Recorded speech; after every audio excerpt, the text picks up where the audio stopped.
orang yang berlatar belakang advokat kalau mendampingi tersangka itu nggak boleh ngomong, Pak. Cuma catat dengar. Padahal kan seharusnya advokat namanya membela kepentingan kliennya boleh ngomong dong, ya kan? Jadi di titik sampai situ ya dirubah, diusulkan pasal 33 dalam hal penyidik sedang melakukan pemeriksaan terhadap tersangka, advokat mendampingi selama jalannya pemeriksaan. Jadi nggak ada kata mencatat, mendengar, nanti malah batasannya hanya boleh mencatat dan mendengar gitu loh. Ya, kami kira dalam rangka due process of law, usulan itu tidak berlebihan. Iya. Ya. Oke, terima kasih. Ini akan disambut hangat oleh advokat publik se-Indonesia nih. Ya, Pak ya.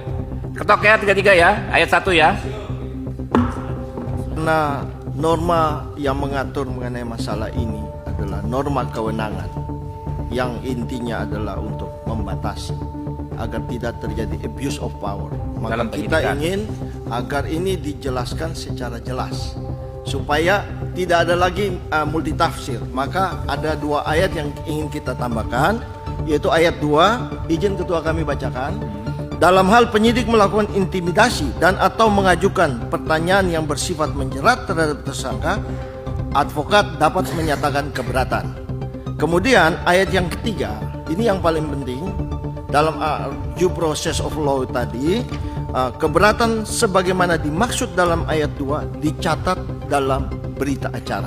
Itu usulan dari kami. Usul konkretnya harus ada keberatan, itu harus dicatat kata demi kata. Iya, Pak.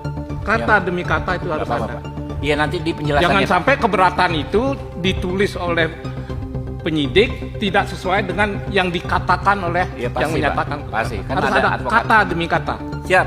Tolong sekretariat dicatat ayat 2. Ini pelan-pelan nih nyatetnya nih. Dalam hal penyidik melakukan intimidasi dan atau mengajukan pertanyaan yang bersifat menjerat terhadap tersangka, advokat dapat menyatakan keberatan. Ini kan wajar ya, Pak ya. Dia dampingin, masa dia nggak keberatan, nggak boleh gitu kan. Yang ayat 2, supaya keberatan itu nggak angin lalu, maka ayat ketiganya keberatan sebagaimana dimaksud ayat 2 dicatat dalam berita acara. Fair dong? Mungkin nanti yang pertama mulai dari ayat 1 mengenai pendamping itu kita memberikan penjelasan. Ya. Dengan contoh tidak apa-apa, demikian juga karena jangan sampai intimidasi dan lain sebagainya itu bersifat subjektif dari advokat saja kira-kira. Oke. Jadi kita memberikan penjelasan. Makasih. Oke, catat ya. Makan ya. Ya, setuju.